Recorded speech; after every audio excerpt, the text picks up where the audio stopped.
Career coaching institute की online class में मैं दिनेश मिश्रा आप सभी प्यारे बच्चों का हार्दिक स्वागत एवं अभिनंदन करता हूं। आज हम लोग चर्चा करेंगे क्लास 10th मैथमेटिक्स में। आज से आपकी क्लास हम शुरू कर रहे हैं और हम सबसे पहला जो चैप्टर लेंगे वो त्रिकोणमिति होगा, ट्रिग्नोमेट्री। ठीक है, तो इंट्रोडक्शन ऑफ ट्रिग्नोमेट्री, त्रिकोणमिति का परिचय। देखिए ये जो हमारी क्लास है यूपी और सीबीएसई दोनों बच्चों के लिए है, इसलिए आपको हिंदी और इंग्लिश दोनों में बताया जाएगा, पढ़ाया जाएगा, जिससे हमारे हॉस्टल के जितने बच्चे हैं आप सब लोग जुड़ जाइए। आप लोगों को सीखने में कोई किसी प्रकार की समस्या ना हो, आप अपनी भाषा में अच्छे से सीख सकें। अगर हमारा यूपी बोर्ड का बच्चा है तो बढ़िया से यूपी बोर्ड में सीखेगा, जो हमारा बच्चा सीबीएसई बोर्ड में है उसको इंग्लिश में बताया जाएगा, इंग्लिश में वो सीख सकता है, समझ सकता है। ठीक है, ज़्यादा से ज़्यादा अपनी हम मातृभाषा में बात करेंगे जिससे हम उस चीज़ को सीख सकें, अच्छे से जान सकें। ठीक है, देखिए यहाँ पर त्रिकोणमितीय अनुपात की बात करेंगे, ट्रिग्नोमेट्रिक रेशियोज जो हमारे हैं। सबसे पहले सर्वप्रथम आर्यभट्ट जी ने इसकी जब खोज की थी तो उन्होंने एक चीज़ बताया था। उन्होंने सबसे पहले बहुत सारे ट्रायंगल थे उसकी हम चर्चा किए थे। ठीक है, तो यहाँ जो त्रिकोणमिति है 3 शब्दों से मिलकर बना था। त्रि का मतलब 3, कोण का मतलब कोण ही हुआ, मिति का मतलब माप। 3 कोणों की माप अर्थात त्रिभुज की चर्चा की और आर्यभट्ट जी ने के सामने बहुत प्रकार के त्रिभुज आए, लेकिन उन्होंने एक ऐसा त्रिभुज लिया, समकोण त्रिभुज लिया। और जो समकोण त्रिभुज किसको कहते हैं? Right angle triangle. ठीक है, तो जिसका एक कोण समकोण होता है अर्थात राइट एंगल होता है उसको क्या कहते हैं? राइट एंगल ट्रायंगल कहते हैं। ठीक है, तो ऐसा समकोण त्रिभुज कहते हैं, इसको क्या कहते हैं? समकोण त्रिभुज। अब जब उन्होंने देखा कि एक समकोण त्रिभुज लिया तो दो बातें उनके सामने आई। यहाँ पर दो प्रकार यहाँ हो सकता है, जैसे एक परिवार को चलाने के लिए हमें मुखिया की जरूरत होती है, तो मुखिया भाई किसको मानना है? अब देखिए मान लीजिए इनका बच्चा है और यहाँ पर मुखिया मानना है, तो मुखिया या तो मम्मी होंगी या तो पापा होंगे। अगर मम्मी है तो क्या हुआ? अगर पापा मुखिया बन गए घर के तब क्या होगा? हम इस पर चर्चा करते हैं। अगर ये हमारा मुखिया है, मुखिया की जो सामने की भुजा थी उसको सम्मुख भुजा का नाम दिया गया। सम्मुख भुजा, मुखिया के सामने की भुजा का नाम क्या पड़ा? सम्मुख भुजा पड़ा। और जिस पर त्रिभुज आसन लगाए हुए बैठा था उस भुजा का नाम क्या पड़ा? आसन्न भुजा पड़ा। इस भुजा का नाम क्या हो जाएगा? आसन्न भुजा। ध्यान दीजिएगा, आसन्न भुजा। अब देखिए जब हम बातें आई ये दोनों तो हो गया, और इस त्रिभुज में जो सबसे बड़ी भुजा थी, जिस प्रकार आपने देखा कि वहां पर महाभारत में जो कर्ण थे, कर्ण क्या थे? कौरव और पांडवों में सबसे बड़े भाई थे, तो बड़े भाई का दर्जा था तो वो सबसे बड़े थे। और इस प्रकार इस त्रिभुज में भी सबसे बड़ी भुजा कौन सी है? ये है, इसलिए इस भुजा का नाम कर्ण रखा गया। क्या नाम रखा गया? कर्ण। तो यहाँ पर बात की तो अगर ये सम्मुख भुजा होगी तो ये सामने की भुजा क्या हो जाएगी? सम्मुख भुजा हो जाएगी। और हमारा ये क्या हो जाएगा? हमारा क्या हो जाएगा? आसन्न भुजा हो जाएगी हमारी, और ये हमारा क्या हो जाएगा? कर्ण ही हो जाएगा। बाद में आर्यभट्ट जी ने इसका नाम में संशोधन किया। उन्होंने कहा ये इस पर देखिए 90 डिग्री का एंगल बना रहा है, इसलिए इस पर हम क्या कहेंगे? लंब होगा, परपेंडिकुलर, जिसको इंग्लिश में क्या कहते हैं? परपेंडिकुलर कहते हैं। इसको हम P से डिनोट करेंगे।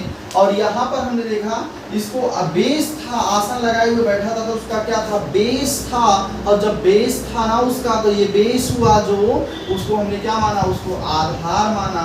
इसी को हमने क्या कहा अंग्रेजी में? इसको बेस। क्या कहा? बेस। इसको B से डिनोट करेंगे। ठीक है, ये हमारा कर्ण है, हाइपोटेनियस है। हाइपोटेनियस को हम क्या डिनोट करेंगे? H से डिनोट करेंगे। क्लियर? अब देखिए इसमें हर एक रिश्ता बनाया, जैसे अगर ये P का H में एक रिश्ता, तो इसका जस्ट एक अपोजिट व्युत्क्रम रिश्ता भी मिलेगा। अपोजिट एक रिश्ता इसके साथ होगा और इसका एक रिश्ता इसके साथ भी होगा। तो देखिए एक रिश्ते से दो रिश्ते, जैसे आपने पापा को पुकारा पापा, तो पापा का जवाब आता है हाँ बेटा, बोलो बेटा। मम्मी को बुलाया आपने मम्मी, तो मम्मी का भी जवाब आता है हाँ बेटा, क्या हुआ? तुरंत पूछने आ जाती है ना। तो यहाँ पर जैसे हमने क्या कहा? परपेंडिकुलर का अगर कोई रिश्ता हाइपोटेनियस से है तो हाइपोटेनियस भी क्या होगा? रिलेटिव होगा किससे? हमारा परपेंडिकुलर से। बात ये क्लियर हो गई। अब उन्होंने नाम रखना शुरू किया कि इस रिश्ते को क्या नाम दें हम। देखिए अब इस रिश्ते का नाम भी दिया, और नाम कैसे पड़ा? बहुत ध्यान से समझो। पहले का नाम था ज्या, पहले रिश्ते का नाम दिया ज्या, और ये परपेंडिकुलर और हाइपोटेनियस में था। ठीक है, ये पहला जो हमारा रिश्ता था परपेंडिकुलर और हाइपोटेनियस में, पहले रिश्ते का नाम क्या दिया? ज्या। फिर दूसरे रिश्ते का हम इसने नाम क्या दिया? अब दूसरा रिश्ता जस्ट इसका अपोजिट था, व्युत्क्रम ज्या, और इसको क्या कहा? कोसेकेंड, और इसका नाम रखा साइन। ठीक है, इसका नाम ज्या, इसका व्युत्क्रम ज्या। अब इसी प्रकार दूसरे रिश्ते का ये हमारा बेस और हाइपोटेनियस का जो रिलेशन था उसको कोसाइन दिया कोज्या, और इसका जस्ट अपोजिट जो होगा उसका व्युत्क्रम कोज्या, उसका नाम क्या दिया, व्युत्क्रम कोज्या। और स्पर्शज्या किसका था, इसका और इसका, परपेंडिकुलर और बेस का क्या दिया, स्पर्शज्या, और इसका नाम को टेंजेंट कहा, उसको टेंजेंट कहा, ये व्युत्क्रम स्पर्शज्या, ठीक है, स्पर्शज्या होता है, स्पर्शज्या। तो हम क्या कहेंगे, इसका नाम बाद में आर्यभट्ट जी ने इसका नाम में संशोधन किया। उन्होंने क्या कहा, इसका संक्षिप्त रूप क्यों ना किया जाए, क्योंकि आगे जो हमारी आने वाली पीढ़ी होगी, जो बच्चे होंगे उतना हिसाब से नहीं पढ़ पाएंगे, इसलिए उन्होंने कहा ये थोड़ा कम सही लग रहा है, इसलिए उसका नाम में संशोधन किया। और उन्होंने ऐसी प्रतिज्ञा की कि हम इसका नाम केवल और केवल संक्षिप्त में रखेंगे, 3 अक्षर में इसका नाम रखेंगे। तो उन्होंने नाम रखना शुरू किया। पहले का नाम रखा साइन, दूसरे का नाम क्या दिया, पहले का नाम रखा उन्होंने साइन, क्या नाम रखा, साइन। फिर दूसरे का नाम रखा कॉस, और तीसरे का नाम रखा टैन, फिर नाम रखा कॉट, कॉट के बाद फिर रखा सेक, फिर उसके बाद रखा कॉस। अब देखो जब 3 अक्षर में नाम उन्होंने रखा तो 2 बार कॉस आ गया। अब जब 2 बार कॉस हो गया तो अब बताइए, किसी के बच्चे हों, किसी के मान लीजिए 6 बच्चे हैं, तो 6 में से क्या 2 बच्चे का नाम सेम रख देंगे। तो अगर एक का नाम, अगर उन्होंने बच्ची का है, लड़की है, तो उसका नाम प्रिया रखे हैं, तो दूसरे का नाम भी प्रिया नहीं रखेंगे, उसमें कुछ नाम में बदलाव कर देंगे, तो उसका नाम सुप्रिया रखा देंगे। तो अब देखिए यहाँ समझो, अगर ऐसा है तो यहाँ देखो कॉस था, तो इसमें नाम में कुछ संशोधन करना था, तो इसी में से कुछ एक शब्द लिया। जब ई लिया तो वहाँ भी बात नहीं बन रही थी, क्योंकि वो स्वर था, स्वर के साथ जब तक व्यंजन नहीं आएगा कोई आवृत्ति होगी नहीं। अब देखिए यहाँ जैसे ही ई के साथ फिर इन्होंने क्या लिया, सी को लेना पड़ा, तो यहीं से क्या बन गया, कोसेक बन गया। क्या बन गया, कोसेक बन गया। अब यहाँ पर देखिए तब तक इंसान की पहचान नहीं, हम लोगों की पहचान कब होगी, हमारे माता पिता से, जो हमारे मुखिया हैं। अब क्या हमारा विद्यालय में प्रवेश कराना है, तो क्या आधार कार्ड में पिता का नाम नहीं है तो क्या होगा, एडमिशन नहीं होगा। पिता का नाम तो बहुत जरूरी है, माता का नाम बहुत जरूरी है, इसलिए यहाँ पर जो मुखिया होता है बिना उसकी हमारी पहचान नहीं होती है, इसलिए हम सर्वप्रथम मुखिया की चर्चा करेंगे। तो इनके साथ अगर मुखिया की जब पहचान जुड़ जाती है तो देखिए चमचमाने लगे, एकदम खुश हो गए, और ये हमारे मुखिया के साथ ये जुड़ जाएंगे। बोलो क्लियर है। अब देखिए इन्हीं का जो पहला रिश्ता था वो किसका था, हमारा परपेंडिकुलर अपान हाइपोटेनियस हो जाएगा। परपेंडिकुलर अपान हाइपोटेनियस, इसी को कहते हैं लंब बटे कर्ण। क्या कहेंगे, लंब बटे कर्ण। हिंदी मीडियम वाले बच्चे ध्यान देंगे, इसको लंब बटे कर्ण कहेंगे, इंग्लिश मीडियम वाले परपेंडिकुलर अपान हाइपोटेनियस। तो cos थीटा इक्वल टू कितना हो जाएगा हमारा, cos theta base upon hypotenuse, इसी को आधार बटे कर्ण कहेंगे। क्या कहेंगे, आधार बटे कर्ण कहेंगे। अब देखिए इसका जो अपोजिट होगा, व्युत्क्रम जो होगा, ये वाला रिश्ता होगा, इसको हाइपोटेनियस अपान परपेंडिकुलर, और यही हो जाएगा कर्ण बटे कितना, लंब हो जाएगा। ये जस्ट अपोजिट वाला रिश्ता। और इसका जो अपोजिट होगा, ये वाला रिश्ता हमारा हो जाएगा, और इसको कहेंगे हाइपोटेनियस अपान बेस, और इसी को कहेंगे कर्ण बटे आधार। क्या कहेंगे, इसी को कर्ण बटे आधार बोलेंगे।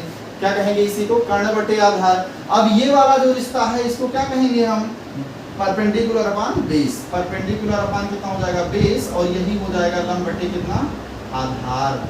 हिंदी मीडियम वाले बच्चे ध्यान देंगे, लंब बटे आधार कहेंगे, और यहाँ पर जब इसका अपोजिट करेंगे बेस अपान परपेंडिकुलर, और ये हो जाएगा आधार बटे लंब। अब देखिए इन्हीं 6 रिश्तों को जो बच्चा समझ गया, इसी 6 को जो बच्चा अच्छे से पढ़ लिया, तो एक बात आपको बता दें हम कि ये चीज़ जो बच्चा समझ जाएगा उसको पक्का है कि आ जाएगा। ठीक है, जो बच्चा इसको बढ़िया से सीखेगा, पढ़ेगा, ये गारंटी हमारी है कि उस बच्चे को जरूर आ जाएगा समझ में, ये मेरी गारंटी है। ठीक है, तो आपको हम बार बार बताना चाहते हैं, जो बच्चा हमारा बढ़िया से इसको पढ़ेगा उस बच्चे को गारंटी हमारी है कि उसको जरूर समझ में आ जाएगा, उसको कोई एक पैसे की प्रॉब्लम नहीं होगी। जो साइन थीटा बराबर याद कर लीजिएगा, 6 हमारे हैं, साइन थीटा बराबर क्या हो जाएगा, लंब बटे कर्ण हो जाएगा। साइन थीटा इक्वल टू कितना हो जाएगा, लंब बटे कर्ण हो जाएगा, perpendicular upon hypotenuse. Cos theta equal to आधार बटे कर्ण होता है, उसी को बेस अपान हाइपोटेनियस कहेंगे। और इसके बाद हमारा tan theta is equal to कितना हो जाएगा, परपेंडिकुलर अपान बेस हो जाएगा, इसी को लंब बटे आधार कहते हैं। जस्ट इसका अपोजिट क्या होगा, कॉट थीटा। कॉट थीटा क्या हो जाएगा हमारा, आधार बटे लंब हो जाएगा, तो आधार को बेस अपान परपेंडिकुलर हो जाएगा। फिर उसके बाद हमारा आता है सेक थीटा, हाइपोटेनियस अपान कितना हो जाएगा, बेस कर्ण बटे आधार हो जाएगा। कॉसेक थीटा हाइपोटेनियस अपान क्या हो जाएगा, परपेंडिकुलर हो जाएगा। इसी को हम कहेंगे कर्ण बटे लंब कहेंगे। ठीक है, ये त्रिकोणमितीय अनुपात था। तो आपको बता दिए कि इसको जो बच्चा बढ़िया से याद कर लेगा, सारे फार्मूले क्लियर कर लेगा, ये गारंटी हमारी है कि उसको त्रिकोणमिति तो समझो बहुत ही अच्छे से आ जाएगी।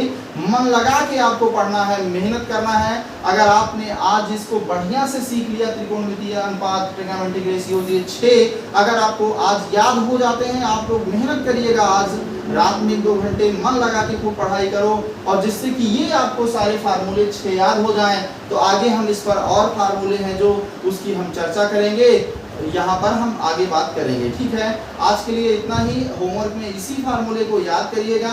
ठीक है, सब लोग मन लगा के खूब पढ़िए, अच्छे से इसको तैयार करिए। मिलते हैं हम लोग अगली क्लास में। धन्यवाद।